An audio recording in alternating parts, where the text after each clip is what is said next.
ang mga kwento ng pag-ibig, kwento ng buhay at kwento ng pag-asa dito sa Barangay Love Stories. Love Stories.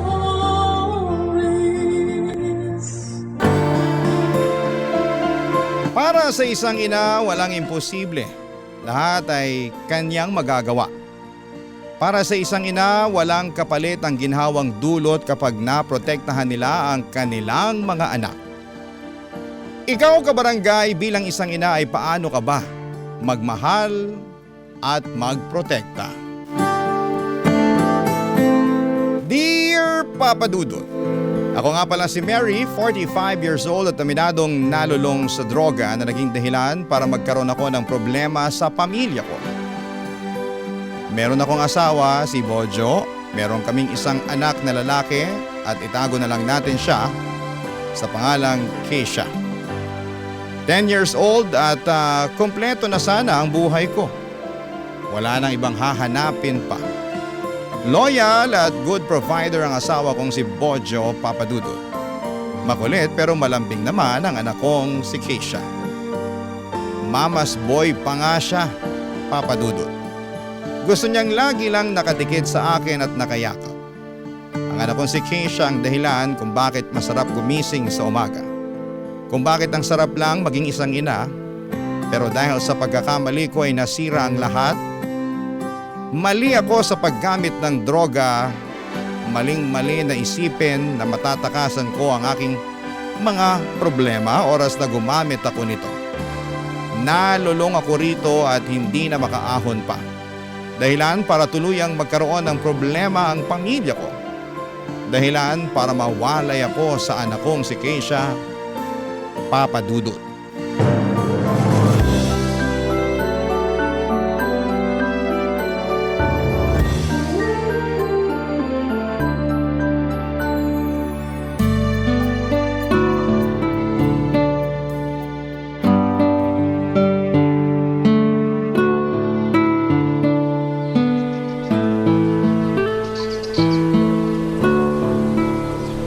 Hindi po ba natin kasama si tatay? Ha? Hindi, anak. Busy ang tatay mo. Tsaka, hindi naman kumakain yun ng kikiam, di ba? Tayo lang naman ang may paborito nun. Sige po. Pero uwian natin si tatay ng makakain niya mamaya ha. Baka pagod po yun sa trabaho. Oo naman, anak. Uuwian natin ng pagkain yung tatay mo. Mary! Bojo? Tatay! Kakain kami ni nanay ng kikiam. Gusto mong sumama? Pero tigilan mo nga yung ginagawa mo. Di mo pwede kita si Keisha. Hindi po kami tatakas, tay. Kakain lang po kami ng kikiam. Di ba, nay? Hayaan mo na kaming umalis, Bojo. Kung aalis ka, iwan mo si Keisha. Hindi ko siya hayaan sumama sa'yo. Nay, tay, nag-aaway po ba kayo? Hindi, anak. May pinag-uusapan lang kami ng tatay mo. Mukhang ayaw kanyang payagang kumain ng kikiam eh. Tay, payagan niyo na po ko. Konti lang naman po yung kakainin ko eh. Anak, halika rito. Lumapit ka sa akin. Bakit po? Huwag kang lalapit sa tatay mo, Keisha. Dito ka lang sa akin. Keisha, makinig ka sa tatay mo, ha? Halika rito. Huwag ka sumama sa nanay mo. Huwag kang makikinig sa tatay mo, Keisha. Okay ka lang. Kay nanay ka lang, ha? Nay! Aalis tayo rito. Nay, huwag po kayo mag-away. Akin na si Keisha, Mary. Akin lang ang anak ko. Anak ko rin siya. Pero ako nanay niya. Kailangan niya ako. Mas kailangan niya ako. Ano ka ba naman, Mary? Kung totoong iniisip mo na kailangan ka ng anak natin, sana hindi ka nagpapakalulong dyan sa droga. Kailangan ng anak mo ng matinong nanay. Huwag mo akong husgahan. Hindi kita hinuhusgahan. Tingnan mo nga yung sarili mo. Humarap ka sa salamin. Ikaw na mismo magsabi kung ano yung nakikita mo. Kasi Mary, pagod na ako. Suko na ako sa'yo. Lahat ng pangunawa ginawa ko na. Pero hindi. Hindi ko na kaya! Magiging maayos ulit ako. Basta hayaan mo lang na isama ko yung anak ko, Bojo. Hindi kita papayagan, Mary! Maawa ka naman kay Keisha. Kung totoong mahal mo siya, ibibigay mo siya sa akin. Hindi. Ang tigas ng ulo mo! Gusto mo bang magaya sa'yo yung anak mo? Ha? Malulong din sa droga? Masira yung buhay? Sige! Kung yan ang plano mo, sige, kunin mo na siya! Sirain mo ang buhay ng anak mo! Papadudot, pinagmasdan ko ang itsura ko sa katapat kong salamin at nandiri ako sa nakita ko. Halos hindi ko nakilala ang sarili ko, sinira na ako ng droga. Nang hina ako, nilawagan ko ang pagkakayakap kay Keisha at pinaubaya ko na siya kay Bojo. Isang sakripisyo na alam kong kailangan kong gawin kung gusto kong maging maayos ang buhay ng anak ko. Iyak ako ng iyak noon nang hirap iwan ang isang taong pinaguhugutan mo ng lakas. Pero alam kong kailangang lumayo ako para hindi maimpluwensyahan ang anak ko. Sa paglayo ko ay sinubukan kong magbagong buhay at natanggap ako sa isang maliit na grocery store. Malit lang ang bayad pero sapat na para panimula. Sinikap kong huwag balikan ang pagdodroga para maipakita kay Bojo na nagbago na ako para sa anak namin. Napakahirap magbago ng biglaan, lugmok ako at parang walang gana sa buhay. Laging galit at naiinis. Mas lalo na noong nakilala ko si Nicole. Ang katrabaho kong 20 anyos. Kabaliktaran ko si Nicole, masayahin, positibo sa buhay, madaldal, palakaibigan, kaya siguro ako naiilang sa kanya dahil meron siya ng mga bagay na wala sa sarili ko, Papadudot.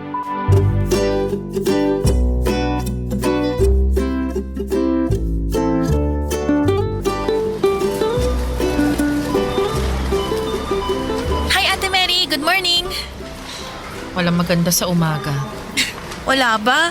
Anong tawag mo sa akin? Oras to ng trabaho.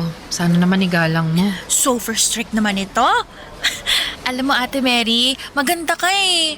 Kaso pinapapangat ka ng pagsimangot mo. Kaya smile ka na ha. Ikaw lang naman ang dahilan ng pagsimangot ko. Grabe ko naman. Sa akin pa talaga sinisi yung pagkapangit niya. Joke. Hindi ako nakikipagbiruan ha. Magsimula ka ng mag-ayos ng mga delata bago pa dumating ang boss natin. Mamaya na, kwentuhan muna tayo. Late ka na nga. Gusto mo pa makipagkwentuhan. Binabayaran ka para maging tamad. Kung may bayad lang ang pagiging tamad, baka sinipag na akong tamarin. Nicole, kailangan nang ayusin ang mga delata sa estante. Pakidalian mo na bago dumating ang boss natin. Mamaya na nga. Maaga pa naman yung... Maaga? Late ka na nga pumasok. Alam ko rin naman yun. Kaya lang, sulit naman kasi yung pagiging late ko.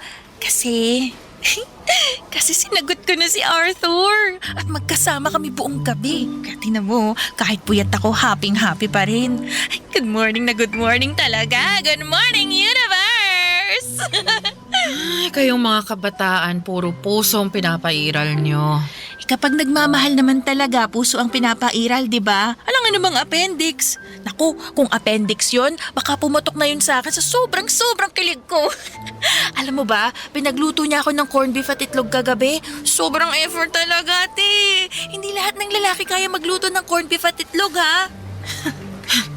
Nakakalungkot naman kung corned beef at itlog lang ang kayang iluto ng boyfriend mo. Uy, hindi lang yun ang kaya niyang lutuin, ha? Perfect din siya magluto ng instant noodles. Hindi overcook yung noodles, sakto pa sa lasa. Ang sikreto niya para maging healthy yung instant noodles, repolyo. Nilalagyan niya ng repolyo yung instant noodles para balanced diet. Ay, kakabetsin mo yan. Nilagyan lang ng repolyo, feeling mo healthy na agad ang luto niyang instant noodles? Ganyan bang nagagawa ng pag-ibig sa inyong mga kabataan, ha? Nababawasan ang utak niyo? Nalulusaw? Ay, grabe naman siya maka-judge. I'm sure na in love ka rin ng kabataan mo, kaya dapat gets mo yan ngayon. Na-in-love ako nung araw at pinagsisisihan ko yon.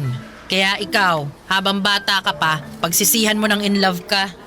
Pinagsasasabi mo?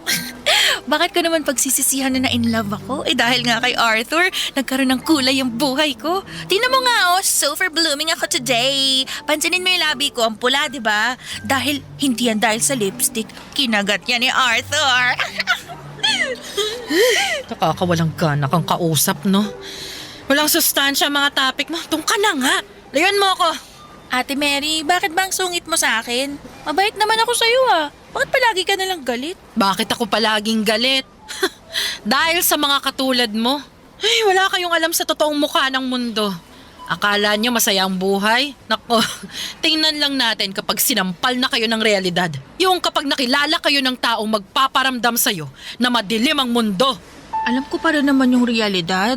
Alam ko rin naman, Ate Mary, na may madidilim na parte yung Lahat ng parte ng mundo, madilim. May liwanag pa rin kahit sa dilim. Bahala ka na kung paano mo makikita yung liwanag na yon. Basta ako, andun ako sa liwanag na yon. Oo, minsan madilim talaga, pero 'di ba, parte yun ng buhay. Hindi na ako nakaimik sa mga sinabi ni Nicole Papadudut. Alam kong may tama sa sinabi niya, pero syempre hindi ko yon tinanggap. Dahil puro kadiliman na ang tinatanggap ko sa buhay ko. Alam kong pinapahirapan lang ako ng ganitong klase ng pag-iisip, pero hindi ako makaahon dito. Masisisi niyo ba ako? Masaya naman ako noon sa piling nila Bojo at Keisha. Pero nung namatay ng sabay ang mga magulang ko ay hindi ko na kinaya. Nagluksa ako at na-depress at hindi yon naintindihan ni Bojo. Nainip siyang hintayin na makabangon ako. Kaya minadali ko ang pag-move on sa pagkamatay ng mga magulang ko. Gumamit po ako ng pinagbabawal na gamot. Kahit papaano kapag sabog ako ay nawawala sa isipan ko ang mga problema. Lagi akong masaya. Pero oras na mawala na sa sistema ko ang epekto ng drugs ay doon ako mas lalong bumagsak sa kalungkutan. Kaya kailangan kong habulin na naman ang saya at pagtakas.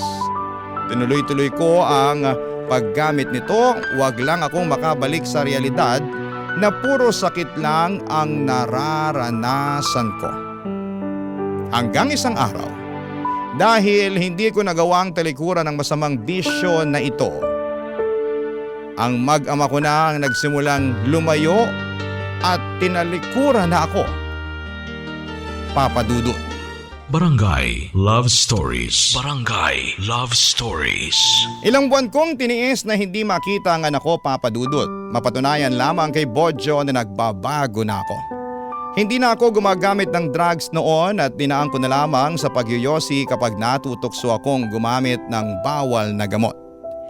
Napakahirap, lagi akong bagot, galit at parang wala sa sarili.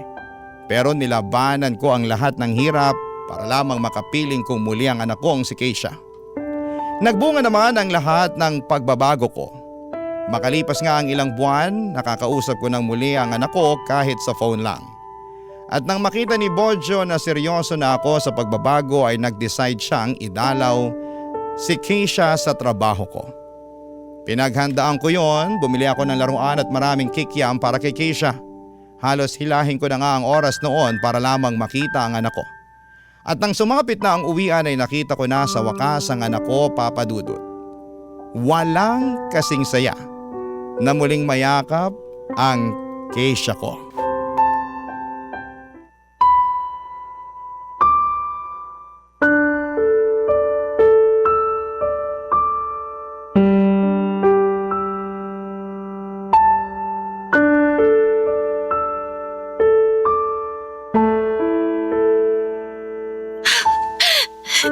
Keisha, anak!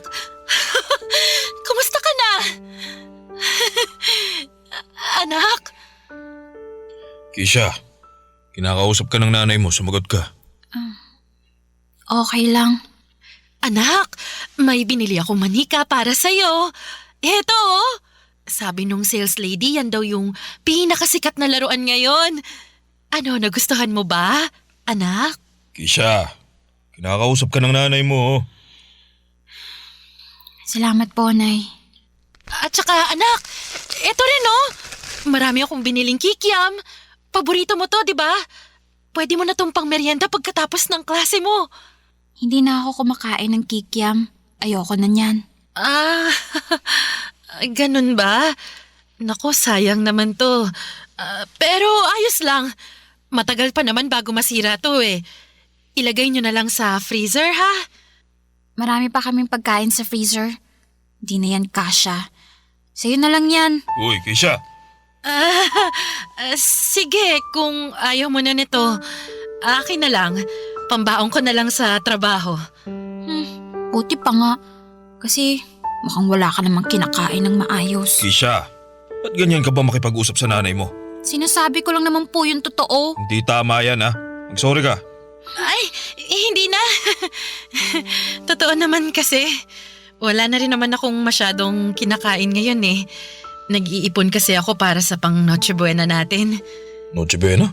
Oo, hihiramin ko sana si Keisha sa Pasko para makapag Noche Buena kaming dalawa. Kahit 3 araw lang. Total, bakasyon naman na nila yon. Bakit nagde-desisyon ka ng ganyan nang hindi man lang ako tinatanong? Naisip ko lang kasi na nanay pa rin naman niya ako. Karapatan ko na makasama si Keisha sa Pasko.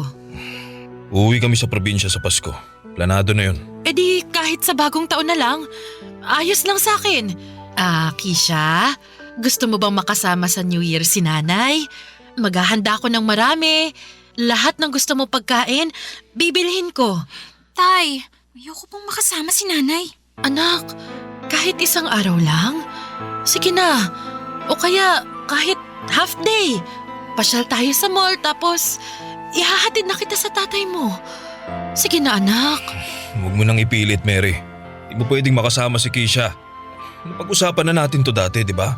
Dadalawin ka lang namin ni Keisha. Di siya pwede manatili sa'yo kahit 1 araw. Oo nga, pero baka naman pwedeng baguhin na natin yung napag-usapan natin. Kasi, Bojo, nagbabago naman na ako eh. Hindi na ako gumagamit ng... Nagbabago na ako. Maniwala ka. Kaya sige na, pagkatiwalaan mo naman na ako. Gusto ko lang talagang makasama yung anak natin eh. Mary, makontento ka na lang sa pagdalaw-dalaw namin sa'yo. Paano ako makukontento? 1 o 2 beses mo lang idalaw sa akin si Keisha sa loob ng 1 buwan. Tapos, kung makabisita kayo, halos 15 minuto lang kaming nagkakasama. Umaalis na rin kayo kaagad. Magpasalamat ka pa nga, dinadalaw ka pa niya rito. Kung ako lang, di ko na siya papayagan na makita ka pa eh. Di ka magandang impluensya sa kanya. At alam mo yan. Huwag mong isumbat sa akin ang nakaraan ko ha. Nagbabago na ako ngayon. Wala pa rin akong tiwala sa'yo. Masyado pang maaga para magsabing nagbabago ka na talaga. Tara na, Keisha. Umuwi na tayo. Bojo! Bojo!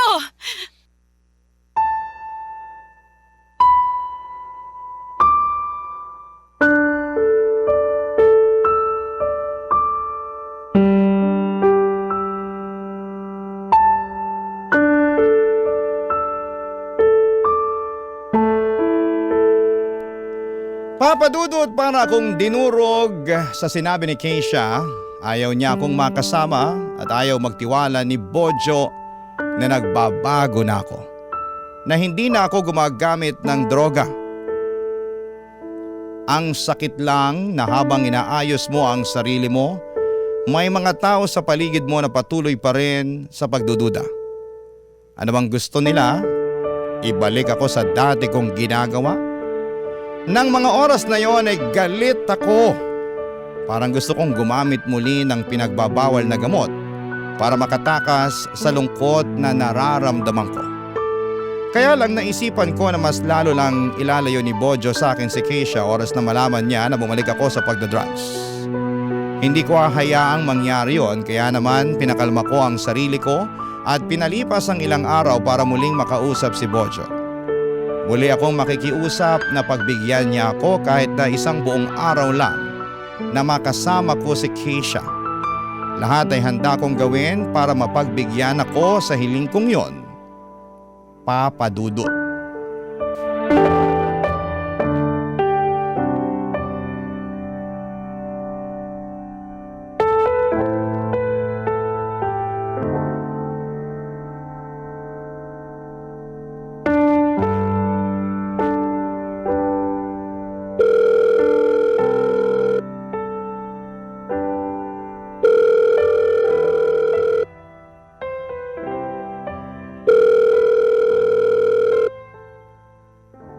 Hello?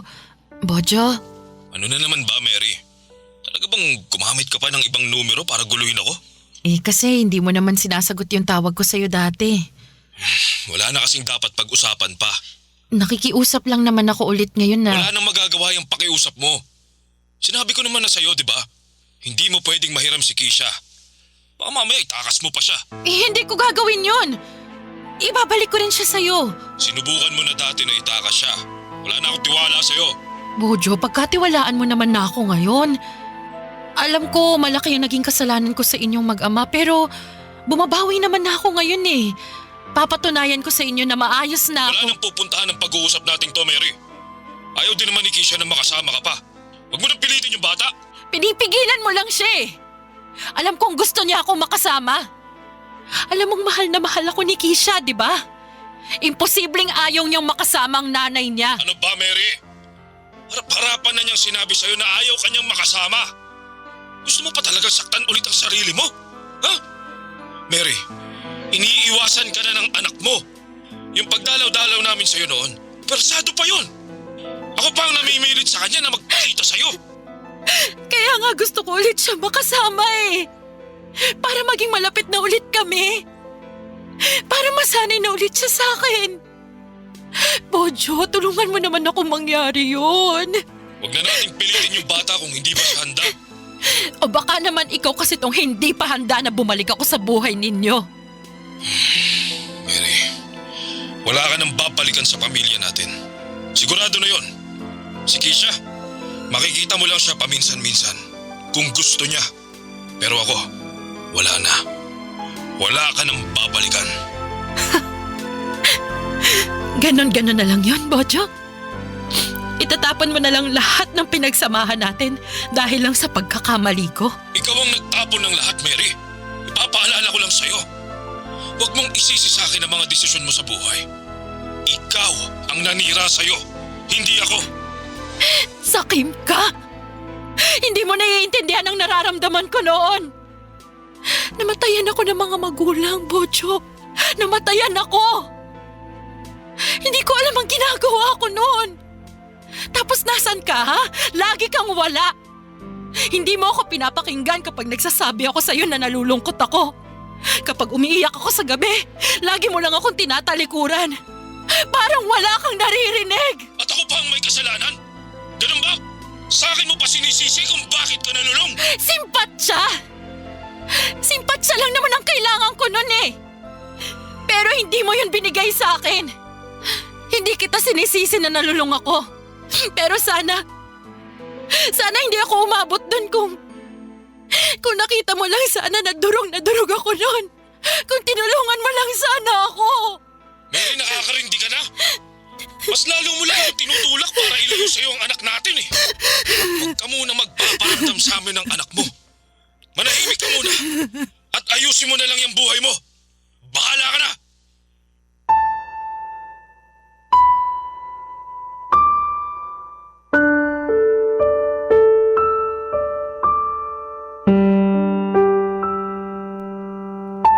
Papadudot na gulat na lamang ako, iyon ang unang beses na umiyak ako sa harapan ng ibang tao. Hindi ko na kasi kaya. Sobrang sakit ng pangtataboy ng asawa ko sa akin. Parang diring-diri siya sa akin sa pagkakamali ko. Niyakap ako ni Nicole at doon ay mas lalong lumakas ang iyak ko. Narinig pala niya ang usapan namin ni Bojo at nakisimpatya siya. Yon ang matagal ko nang kailangan, simpatya at pangunawa. Nakakatawang sa ibang tao ko pala yon makukuha. Mula noon, naging close na kami ni Nicole. Hindi na ako naiirita sa masayahing ugali niya. Hindi na nakakainis kapag dinadaldal niya ako sa mga nangyari sa kanya. Hindi na nakakainis ang presensya ng taong iyon. Para sa akin ay merong isang pangyayari na lalo nagpatibay sa pagkakaibigan naming dalawa, Papa Dudut. Hayaan niyong sa pagpapatuloy ko ng aking kwento ay malaman ninyo kung ano naman ang kwento ni Nicole na naging dahilan para mas lalo ko siyang mahalin at gustuhing protektahan Barangay Love Stories. Barangay Love Stories. At dahil sa pagkakalapit ko kay Nicole, kahit papaano, nabawasan ang pangungulila ko sa anak kong si Keisha. Malaking tulong si Nicole sa akin at napapatawa niya ako. Masaya akong kasama siya at higit sa lahat ay hindi ko na naiisip ang matuksong bumalik sa pagdodroga. Parang si Nicole ang nagsisilbing rehab ko. Alam din niya ang pinagdaanan ko at kinuwento ko na ang lahat sa kanya. Hindi niya ako hinusgahan, yon ang dahilan kung bakit napadali na patawarin ko ang sarili ko. Dahil may isang katulad ni Nicole na nakaunawa sa nakaraan ko. Unti-unti ay naibaling ko kay Nicole ang pag-aalaga ko bilang isang ina. Lalo't nalaman kong ulila na rin pala siya na katulad ko. Ang kaibahan lang ay sanggol pa lang siya nang mamatay ang kanyang nanay. Tumakas naman ang kanyang tatay, lumaki siya sa pangangalaga ng kanyang lola. Doon ko mas lalong gustong maging nanay para kay Nicole.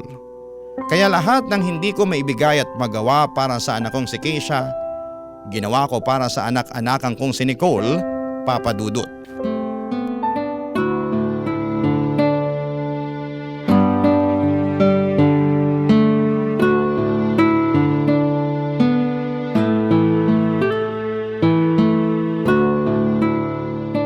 Nicole?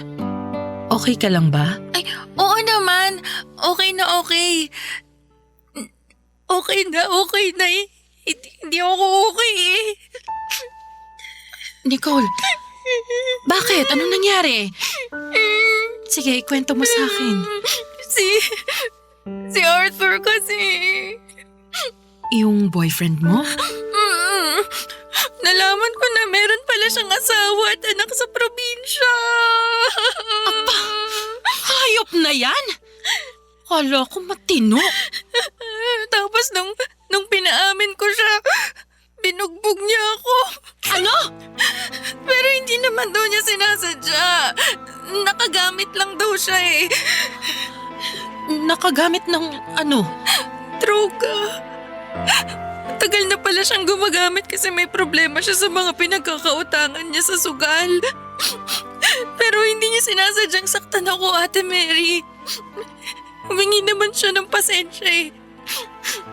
Sinadya niya man yun o hindi.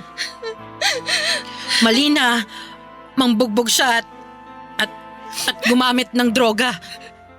Pero gumamit ka rin naman dati, di ba? At nagbago ka. Kaya naniniwala ako na magbabago rin siya. Di ba gano'n naman yun, Ate Mary? Pero Nicole, sinaktan ka niya eh. Eh hindi naman na raw siya uulit. Mahal ko siya at naniniwala ko sa sinasabi niya. Pero Nicole, Ang totoo niyan, parating na siya ngayon. Ipapakilala kita. Mabait yun si Arthur. Makakasundo mo siya. Basta yung hindi lang siya nakagamit. Ay, ayan na siya. Ayan na. Arthur.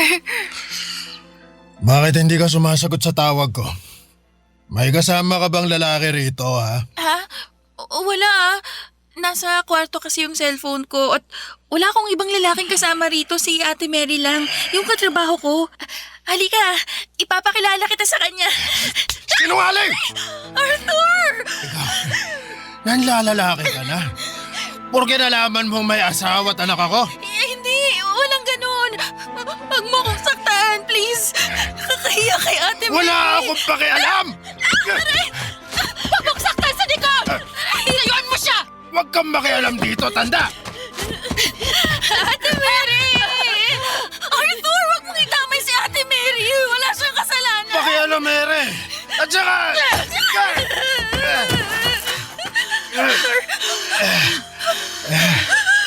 Nicole, tara na.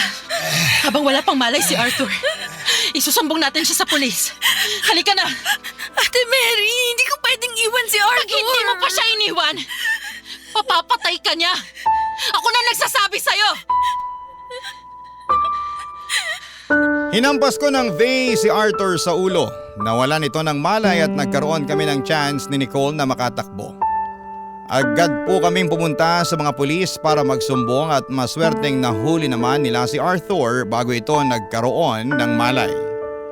Pumanig pa rin sa amin ang hustisya, niligtas kami ng Diyos sa mapagmalupit na kamay ni Arthur. Nabigla si Nicole sa mga pangyayari at hindi niya alam kung bakit gusto pa niyang balikan si Arthur ng mga oras na yon.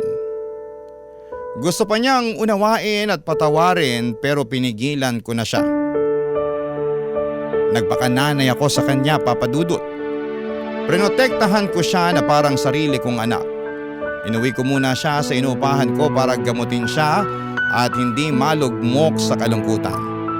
Alam kong nasyak pa siya sa mga nangyari sa kanya at hindi makakatulong kung babalik siya sa inuupahan niya ng mag-isa. Baka maisip pa nitong makipagbalikan kay Arthur. Hindi ko yon papayagan. Habang ginagamot ko ang mga sugat niya ay nakapag-usap kaming dalawa. Masinsinan. Isa yon sa mga moments na masasabi kong payapa at masaya ko. Dahil merong isang taong katulad ni Nicole na nagtiwala sa kakayahan ko bilang isang ina. Papa Dudut.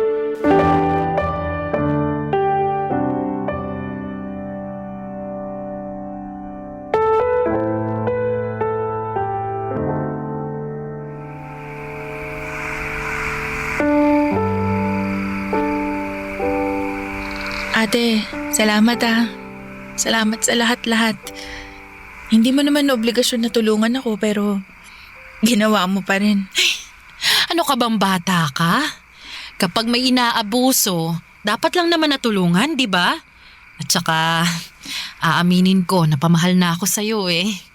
Para na rin kitang anak. Kaya hindi ko rin matiis na hindi ka protektahan. Sana alam ng anak mong si Keisha na napakswerte niya sa'yo, no? Kasi ikaw yung nanay niya. Kung nagawa mo akong ipagtanggol, paano na lang siya, di ba? Ay nako, sana nga ganun. Sana talaga makita niya yon. Alam mo, darating din yung panahon na malalaman niya yun, Ate Mary. Bigyan mo lang siya ng konting panahon. Naguguluhan lang din siya sa mga nangyayari sa inyo ngayon. Kaya nga hindi ko na muna pinipilit ang sarili ko sa kanila. Hihintayin ko na lang. Kapag handa na siyang lumapit sa akin, edi sige. At habang hindi pa siya handa, ako muna anak mo. Sa akin mo muna ibuhos lahat ng pagmamahal mo na meron ka dyan sa puso mo. Sigurado ako umaapaw yung puso mo ngayon sa sobrang pagmamahal. At umaapaw din sa sobrang lungkot. Ay, sorry Ate Mary ha, wala akong magawa sa kalagayan mo. Gusto ko sanang mapasaya ka eh. Alam mo yon, makabawi man lang sa lahat ng ginawa mo para sa akin. Ano ka ba? Hindi mo kailangan bumawi, ano? Lahat ng ginawa ko para sa'yo, gusto ko yon. At hindi ako maniningil. Kaya sige na, hayaan mo lang ako. Minsan, magiging makulit ako, ha? Baka mamaya mainis ka na kapag OA na ako sa pagiging nanay ko sa'yo. Pero tiisin mo na lang, ha? Ganon talaga ang mga nanay. Minsan, OA na sa pagiging protective. Pero gusto lang naman naming maging maayos kayo. Naiintindihan ko Ate Mary. Gusto ko nga tong ginagawa mo eh. Yung nagpapakananay ka sa akin. At least alam ko na yung pakiramdam kung paano magkaroon ng nanay. Bakit? Hindi mo ba yun naranasan sa lola mo na nag-alaga sa'yo nun? Hindi eh. Hindi ko naman din siya masisi. Matanda na rin siya at marami kaming mga apo niya na inaalagaan. Yun nga lang, maaga rin siyang nawala. Kaya yun, nabitin yung koneksyon namin. Kaya ngayon pa lang talaga. Sa'yo pa lang talaga. Hayaan mo, hindi ka mabibitin sa pagiging nanay ko sa'yo. At hindi ka rin mabibitin sa pagiging anak ko sa'yo. Ay, tumatawag si Bojo! Ha? Yung tatay ni Keisha? Hala, sagutin mo na Ate Mary. Baka ipadalaw na ulit sa'yo si Keisha.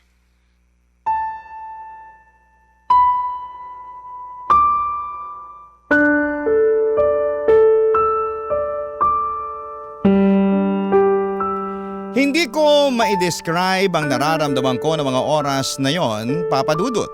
Halos lumundag ang puso ko sa galak. Ang anak kong si Keisha ay gusto ulit akong makasama at hindi lang siya dadalaw, makakasama ko pa siya ng ilang araw. Makakasama ko na siya sa Pasko. Ang tagal kong ipinagdasal sa Diyos na ipaubaya niya ang anak ko. Hindi po niya ako binigo at dininig niya ang panalangin ko. Pero syempre, bago dininig ng Diyos ang kahilingan ko ay siniguro muna niya ang pagbabago ko. At pinangako ko sa sarili ko at sa lahat ng taong naniniwala sa akin na hindi na po ako babalik pa sa masamang bisyo. Nabuo ulit kaming pamilya, nagkabalikan kami ni Bojo at naging close ulit kami ni Keisha. At isa pang masayang nangyari ay nadagdagan pa kami ng isa, si Nicole. Sinama ko na siya bilang parte ng pamilya ko. Makakasama rin namin siya sa Pasko. Ang hiling ko lang naman ay ibalik sa akin ang mag-ama ko. Hindi ko naman inakala na balak pa akong bigyan ng Diyos ng panibagong anak na mamahalin ko, Papa Dudut, at mamahalin ako. Ngayon pa lamang ay alam kong magiging masaya na ang Pasko ko at iba pang mga susunod na okasyon. Maraming salamat po sa pagbasa ng aking liham, Papa Dudut. Ang inyong kapuso at kabarangay forever, Mary. Anong say mo sa Barangay Love Stories na ito? Pagkwentuhan natin sa comment section yan.